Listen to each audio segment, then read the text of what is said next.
The movie begins with the introduction of the characters. The scene quickly changes to the city, where we see some bad guys and they seem to have kidnapped a young boy and they told him that the glowing collar on his neck will prevent him from using his powers, saying as long as it stays on, there is no need for him to try using his power, cause it would be useless doing so. And he informs them that he isn't like the mutant on TV and he's one of the good ones. They are surprised and he begs. Just as they try finishing him off, the weather changes, indicating impending danger. They all begin to prepare their weapons. Immediately a grand entering the woman who reveals her name as Storm. She then gave the criminal two options, either they surrender the boy or they face her fury. However, they choose the wrong option, indicating they aren't afraid of her. She told them they are just a fool, and a fight breaks out. She takes out the first guy, knocking him out. The mutant is shocked by what just happened. More help comes into the rescue, and a blast occurs, giving a little bit of time for the boy to escape. As he runs, he came across Cyclops, who introduces himself as the good guy. He then blasts them all with his laser eyes. One of the criminals runs towards an uncompleted machine trying to make it work.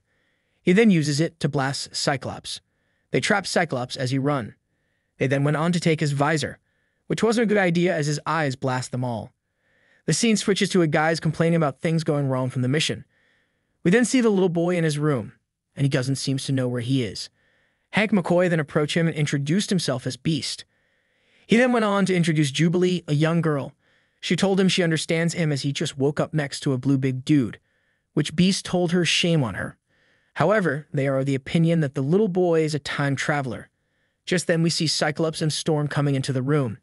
They ask about the boy's health, which Beast informed them that the little boy is in a perfect health condition. And this moment, we found out that the little boy name is Roberto, who is eager to finding his jacket, saying it too expensive to lose. They went on asking him about the criminals and their weapons, trying to figure out where they acquired such heavy weapon, which he isn't happy with such questions and wants to leave. Storm informs him that if she let him leave, the bad guys could find him and also kill him. Immediately, Roberto concluded that the Xmen kidnapped him then, which Jubilee become mad with such statements. Cyclops plead, which he seems to agree with them. We the viewer are then taken to Roberto training and we see Magneto, a villain, which Jubilee tells Roberto about. She asks him about his powers, but Roberto seems to be unserious as he believes the train hologram isn't real. Just then, Magneto proved to him that everything in the training group is real, as we see him run. Cyclops continue their investigation on the robotic arm that nearly took out his team, as a lady gave him some information about it, but she isn't certain about it. His wife comforted him as he seems not to be getting a decent and liable information about the tech. She tells him that the team will be just fine if he takes a break, to which Cyclops isn't willing to hear, but she went on telling him that their unborn son means him the most. Just then, a basketball comes in and breaks the family picture on the wall. Outside, we see Logan and Jubilee arguing, saying Logan scared Roberto, to which Cyclops ordered Logan out, which he challenges Cyclops' authority. Logan then leaves the basketball court. They all went to a club trying to get more information. We see Roberto and Jubilee dancing together. The scene switches and we are taken to an interrogating room where Cyclops and Strom question a man known as Gyrich, a criminal who is serving 25 years for his crime. They promise to reduce it to 10 years if he cooperates and gives them the information they wanted, but he's not interested. Cyclops smiled and his wife went through Gyrich's brain, penetrating his thoughts from a distance. She began scouting his brain, but something seems to be wrong, as she seems to be drowning in the memory. She is seen carrying a baby. She removed her helmet and breathing heavily. Jean informs the team that they have to stop Trask now. Trask is a villain who is determined to destroy every mutant. The team then move quickly, flying a jet to the location of where they believe Trask would be. Their plans is to detain Trask, but Logan is of the opinion they mail Trask back to the UN in little pieces. Storm laughed and tell Logan nothing of such would happen. Immediately, something hit their plane, causing for an emergency landing. As their plane exploded, they fall from the sky. Cyclops blasts Trask as he lands. They all reach the location where Trask is. They inform him that they don't want to fight, but Trask isn't having all that. He brought out all of his robot, and they all fought with the Xmen. After an extended battle, Storm come to their rescue, destroying them all.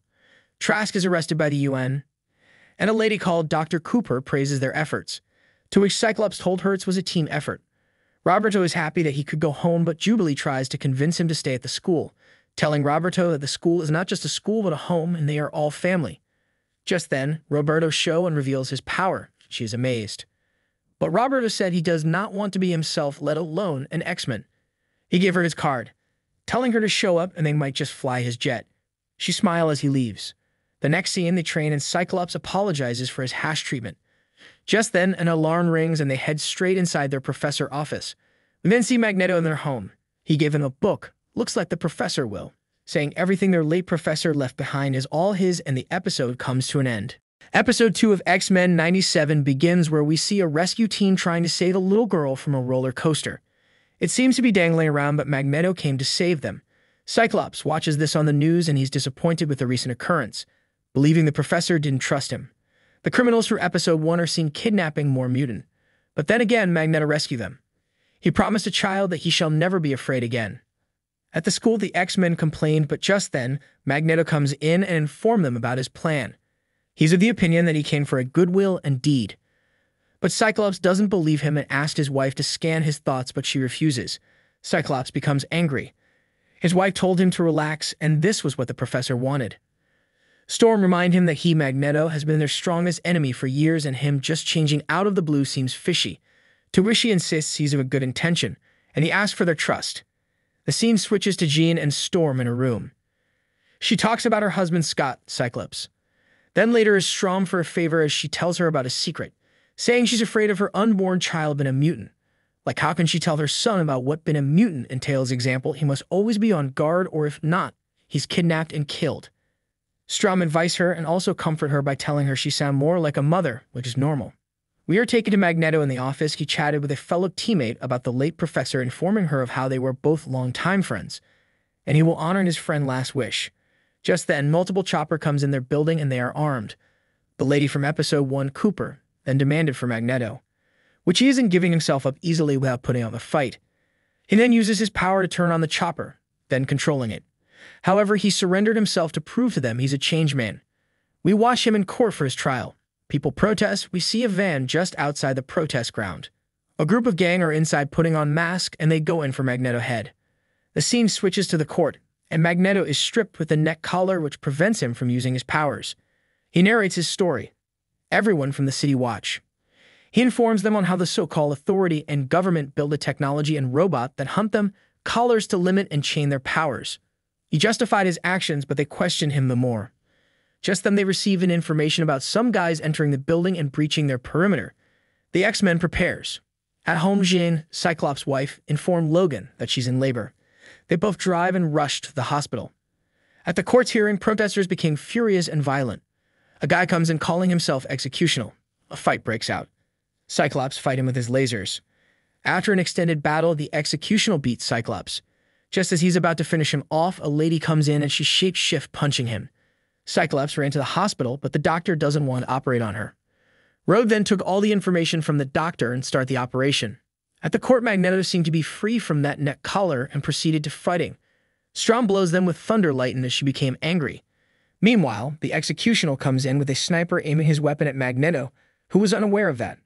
Storm sees this and calls Magneto's name, but it's too late for him to react as immediately the Executional fires his gun. But before it could hit him, Storm flies toward it and she's hit by the blast. She falls in pain.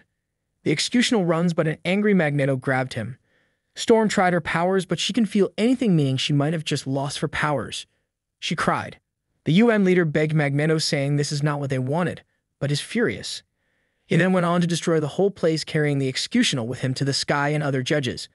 But he reminded them that he could destroy them right there and now, but he's a changed man now. He wants to honor his friend Will. At the hospital, Jean gave birth and Cyclops welcomed his son. At home, Cyclops and Magneto discuss as he told Magneto that he trusts the professor's decision and therefore he also trusts Magneto. At the lab, Beast examined the collar and how it works. Seems they're trying to help Storm. He then informed Storm that damage done to her and her body is permanent. Jean comforted her. In her room, a loud lightning occurred, and she became afraid.